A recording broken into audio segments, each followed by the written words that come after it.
이런 이야기가 있습니다. 큰 강에 다리가 놓여 있었습니다. 다리 위로는 기차가 다니고 다리 밑으로는 배가 다녔습니다. 배가 지나갈 때는 다리를 들어서 세워주고 기차가 지나갈 때는 다리를 내려서 원위치를 시켰습니다. 다리를 들어서 세워주고 다리를 내려서 원위치시키는 다리지기가 있었습니다. 어느 날 다리지기의 3살 난 외아들이 아빠가 일하는 곳에 놀러 왔습니다. 그때 기차가 달려오는 기적 소리가 났습니다. 다리는 올려져 있었습니다. 다리지기는 다리를 내려서 원위치 시키려고 보니까 3살 난 외아들이 다리 밑에서 놀고 있었습니다. 3살 난 외아들을 안전하게 데려오고 다리를 내리기에는 시간이 너무 부족했습니다. 다리지기는 순간적으로 고민에 빠졌습니다. 아들을 살릴 것이냐, 기차에 타고 있는 수백 명의 사람들을 살릴 것이냐, 그리고 다리지기는 이를 악물고 다리를 내렸습니다. 그러자 아들은 육중한 다리 밑에 깔려서 그 자리에서 죽었습니다. 그리고 그 위로 기차가 지나갔습니다. 우리 하나님의 이야기입니다. 우리 하나님은 죄인된 우리를 살리시려고 독생자 예수님을 십자가에서 죽으시게 하셨습니다. 독생자 예수님이 십자가에서 죽으심으로 죄인된 우리가 살게 되었습니다. 오늘 본문 말씀의 배경을 보면 예수님이 십자가에 못 박히셨습니다.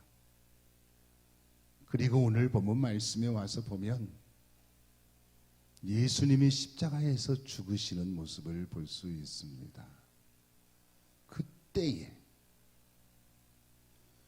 그때에 어떤 일이 일어났습니까? 그때에 예수님이 십자가에 못 박혀 죽으실 때에 어떤 일이 일어났습니까? 먼저 본문 44절 말씀에 보면 때가 제6시쯤 되어 해가 빛을 잃고 온 땅에 어두움이 임하여 제9시까지 계속하며 라고 했습니다. 때가 제6시쯤 되었다고 했습니다. 그때에 해가 빛을 잃고 온 땅에 어둠이 임하여 제9시까지 계속되었습니다. 마가복음 15장 25절 말씀에 보면 때가 제3시가 되어 십자가에 못 박으니라 라고 했습니다. 정리해보면 예수님은 제3시에 십자가에 못 박히시고 제6시에 해가 빛을 잃고 온 땅에 어두움이 임하여 제9시까지 계속되었고 제9시에 예수님이 죽으셨습니다. 우리나라 시간으로 바꿔서 말씀드리면 예수님은 오전 9시에 십자가에 못 박히시고 낮 12시에 해가 빛을 잃고 온 땅에 어둠이 임하여 오후 3시까지 계속되었고 오후 3시에 예수님이 죽으셨습니다. 그때에 해가 빛을 잃고 온 땅에 어둠이 임하였습니다. 마태복음 27장 51절 말씀에 보면 땅이 진동하며 바위가 터지고 라고 했습니다. 왜 이런 현상이 나타났을까요? 두 가지를 말씀드릴 수 있는데, 하나는 하나님의 슬픔의 표현입니다. 독생자 예수님이 십자가에 못 박혀 돌아가실 때 하나님의 마음이 얼마나 슬프셨을까요? 세상에서 가장 가슴 아프고 슬픈 일은 자녀의 생명이 잘못되는 일입니다. 하나님의 슬픔이 자연 현상을 통해서 나타나신 것입니다. 또 하나는 하나님의 진노와 심판을 나타내신 것입니다. 본래는 죄인된 우리가 채찍에 맞아야 하고 십자가에서 고난당하고 못 박혀 죽어야 하는데 예수님이 대신 하나님의 진노와 심판을 받으셨습니다. 그래서 모든 사람의 죄의 문제가 해결되었습니다. 그때에 예수님이 십자가에 못 박혀 돌아가실 때에 하나님이 슬퍼하셨습니다. 하나님의 진노와 심판이 임하였습니다. 그래서 예수님의 십자가의 보혈로 모든 사람의 죄가 깨끗이 씻음을 받게 되었습니다. 다음으로 그때에 어떤 일이 일어났습니까? 본문 45절 말씀에 보면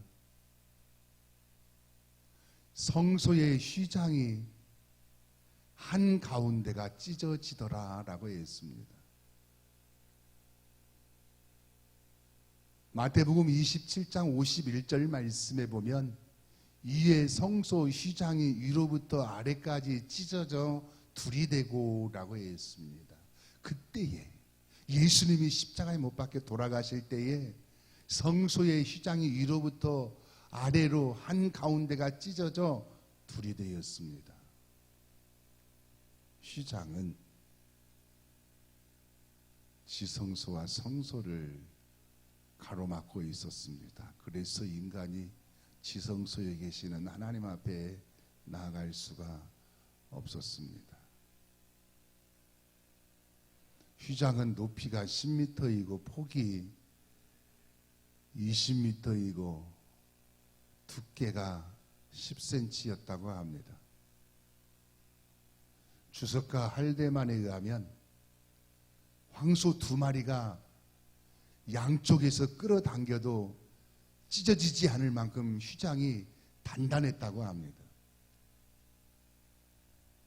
휘장은 제사장 300명이 동원되어서 설치했는데 휘장이 찢어졌을 때 제사장 300명이 달려들어서 다시 꿰매려고 해도 꿰맬 수가 없었다고 합니다. 지성소와 성소를 가로막고 있는 휘장이 찢어짐으로 인간이 하나님 앞에 나아갈 수 있는 길이 열리게 되었습니다. 그래서 히브리서 10장 19절에서 20절 말씀에 보면 그러므로 형제들아 우리가 예수의 피를 힘입어 성소에 들어갈 담력을 얻었나니 그 길은 우리를 위하여 휘장 가운데로 열어놓으신 새로운 살 길이요 휘장은 곧 그의 육체니라 라고 했습니다. 우리가 예수님의 피를 힘입어 성소에 들어갈 담력을 얻었다고 했습니다. 그 길은 우리를 위하여 휘장 가운데 열어놓으신 새로운 살 길이라고 했어요. 휘장은 곧 그의 예수님의 육체라고 했습니다. 다시 말씀드리면 십자가에서 우리의 죄를 지시고 대신 죽으신 예수님의 이름으로 하나님께 나아갈 수 있는 길이 열렸다라는 말씀입니다. 히브리서 4장 16절 말씀에 보면 그러므로 우리는 긍휼하심을 받고 때를 따라 돕는 은혜를 얻기 위하여 은혜의 보좌 앞에 담대히 나아갈 것이니라 라고 했습니다. 예수님의 이름으로 은혜의 보좌 앞에 담대히 나가야 합니다. 우리는 긍휼하심을 받고 때를 따라 돕는 은혜를 얻기 위하여 예수님의 이름으로 은혜의 보좌 앞에 담대히 나가야 합니다. 요한복음 14장 6절 말씀에 보면 예수께서 이르시되 내가 곧 길이요 진리요 생명이니 나로 말미암지 않고는 아버지께로 올 자가 없느니라고 했습니다. 오직 예수님의 이름으로 하나님 아버지께 나아갈 수가 있습니다. 공항 대합실에 가면 수많은 사람들이 모여 있습니다. 그런데 비행기가 이륙할 시간이 되면 각자 탑승할 비행기가 있는 게이트로 들어갑니다. 어느 게이트로 들어가느냐에 따라서 목적지가 달라지게 됩니다. 인생도 그렇습니다. 언젠가는 죽음의 대합실에 모이게 됩니다. 그런데 게이트는 두 개밖에 없습니다. 하나는 천국으로 들어가는 게이트고 또 하나는 지옥으로 가는 게이트입니다. 천국으로 가는 게이트는 예수님이십니다. 예수님이 천국으로 가는 길이요 진리요 생명이십니다. 오직 예수님만이 하나님이 계시는 천국으로 가는 길이요 진리요 생명이십니다. 그러므로 사랑하는 여러분, 예수님의 이름으로 은혜의 보좌 앞에 담대히 나아가서 긍휼하심을 받고 때를 따라 돕는 은혜를 얻으며 예수님의 이름으로 천국에 이르러 영생을 얻고 누리는 복 있는 성도가 되시기를 축원합니다. 또한 그때에 어떤 일이 일어났습니까? 본문 46절 말씀에 보면 예수께서 큰 소리로 불러 이르시되 아버지 내 영혼을 아버지 손에 부탁하나이다 하고 이 말씀을 하시고 죽으시니라 라고 했습니다.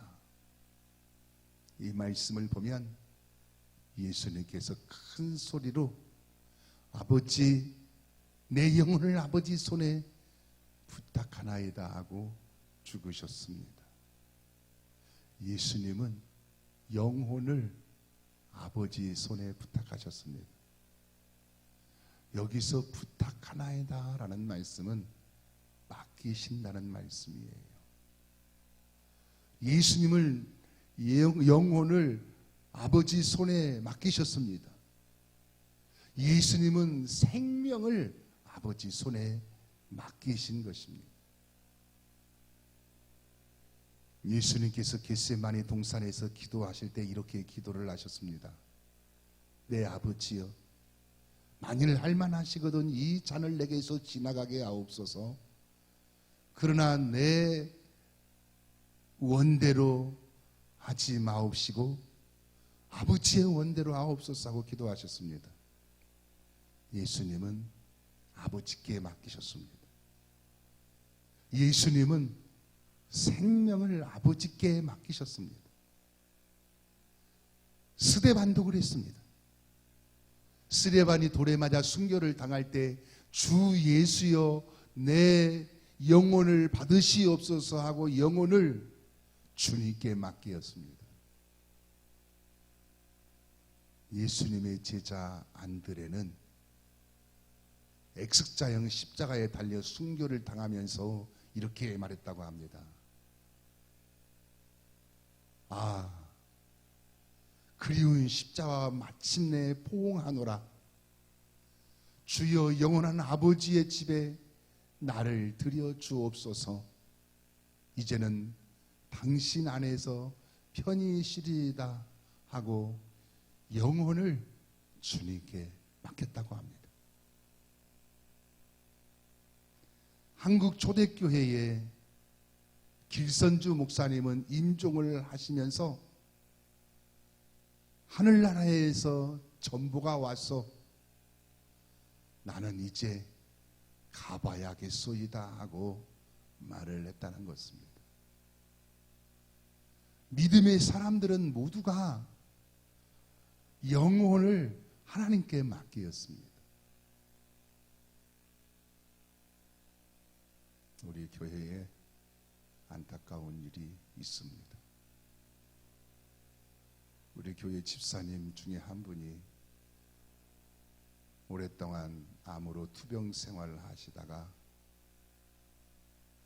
이제는 의학의 한계가 왔습니다. 그래서 지금 마약 진통제를 맞고 있습니다. 요즘은 환자가 병원에 입원을 해도 면회하기가 어렵습니다. 가족도 면회가 잘 안 됩니다. 그런 어려운 상황에서 제가 지난주에 집사님의 병실에 신방을 갔습니다. 집사님이 저를 보고 첫 마디가 목사님 감사합니다 하고 말했습니다. 그런 상황에서도 감사를 했습니다. 그리고 대화를 하는 중에 집사님이 이렇게 말했습니다. 이 순간이 오면 어떨지 궁금했어요 하고 말을 했습니다. 사람은 누구나 그 순간이 옵니다. 예수님은 그 순간에 아버지 내 영혼을 아버지 손에 부탁하나이다 하고 간구하셨습니다. 하나님께 맡겨야 합니다. 모든 것을 하나님께 맡겨야 합니다. 모든 주권은 하나님께 있습니다. 예수님께서 아버지 내 영혼을 아버지 손에 부탁하나이다 하고 간구했을 때 하나님께서 예수님을 죽은 자 가운데서 다시 살리시고 하늘로 올리우시고 하나님 보좌 우편에 앉게 하시고 만왕의 왕 만주의 주로 높여 주셨습니다. 그러므로 사랑하는 여러분, 모든 것을 하나님께 맡기셔서 하나님이 최상으로 좋게 하시는 은혜를 내려주시기를 축원합니다. 더 나아가서 그때에 예수님이 십자가에 못 박혀 돌아가실 그때에 어떤 일이 일어났습니까? 본문 47절에서 49절 말씀에 보면 백부장이 그 된 일을 보고 하나님께 영광을 돌려 이르되 이 사람은 정녕 의인이었도다 하고 이를 구경하러 모인 무리들도 그 된 일을 보고 다 가슴을 치며 돌아가고 예수를 아는 자들과 갈릴리로부터 따라온 여자들도 다 멀리 서서 이 일을 보니라 라고 했습니다. 여기서 주목되는 말씀은 이 사람은 정녕 의인이었도다 라는 말씀입니다. 백부장이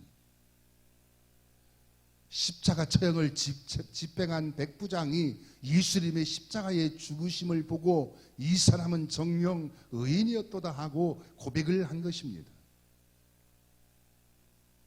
마태복음 27장 57절 말씀에 보면 이는 진실로 하나님의 아들이었도다라고 했습니다.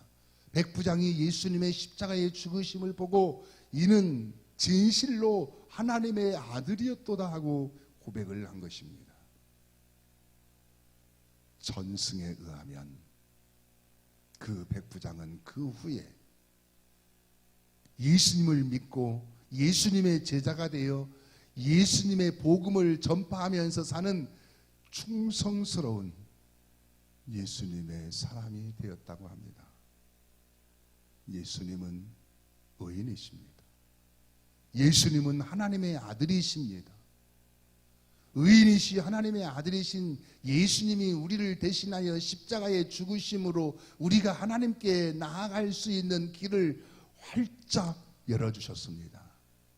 그러므로 사랑하는 여러분, 예수님의 이름으로 은혜의 보좌 앞에 담대히 나아가서 긍휼하심을 받고 때를 따라 돕는 은혜를 얻으며 예수님의 이름으로 모든 것을 하나님께 맡기고 예수님을 위해서 사는 진정한 예수님의 사람이 되시기를 예수의 이름으로 축원합니다. 기도하시겠습니다. 함께 기도하시겠습니다.